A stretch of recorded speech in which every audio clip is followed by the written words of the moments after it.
Nandito nga pala tayo sa McDonald's 101. Sinusundan namin ngayon si Ma'am Len. Nandito siya, may dala siyang drinks.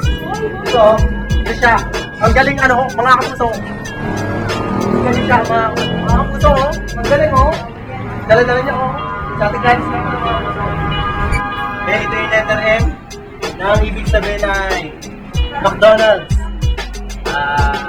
Ito ang aming most home McDonald's. Dito kami sa kaming family dito.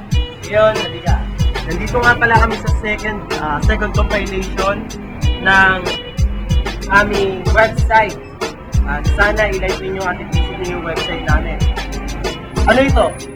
5 piso. Tignan nyo mabuti. Okay? Ipapakita ko sa inyo ngayon kung ano ang epekto ng 5 piso sa isang batang makulit. Tara! Manong Henas! Tara! Baka natin!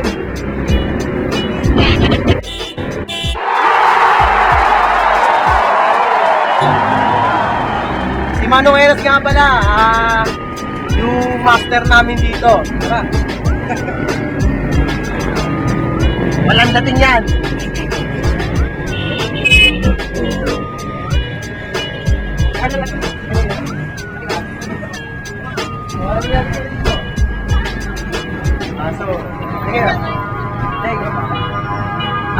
Nandito na nga kami ulit sa McDonald's 101. Ito na po yung second video ng aming compilation. Nandito si Cristel. Hi, Cristel. Nandito si Arlu.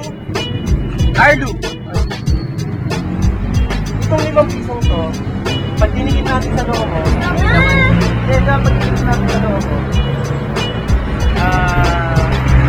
pag nilalaglag mo naman, ay malaglag. So nalaglag siya within 4 or 5 try, di ba? Ngayon, ang gusto ko, gawin mo siya, bago ka makasampu, kailangan mailaglag mo siya. Okay? Ang kamay sa likod lang. Okay? Malinaw? Walang dayaan. Oo. Pag nagawa mo, ilaglag ito sa loob ng 10 ganon, monster go blue. Oo, sige Okay? Siyempre. Ha? Kailangan kasi tingin. Perfect na lang yung Okay. So 10 try lang ha. Walang dayaan. Oo. Okay, kahit ano kalakas mo i-take, okay lang. Sige. Go! 1, 2, 3, 4,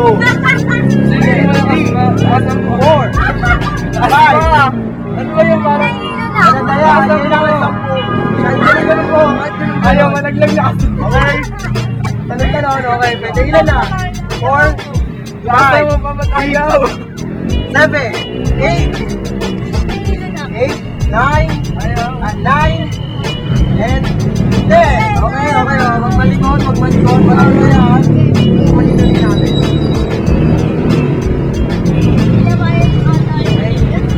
So, hindi niya nagawa.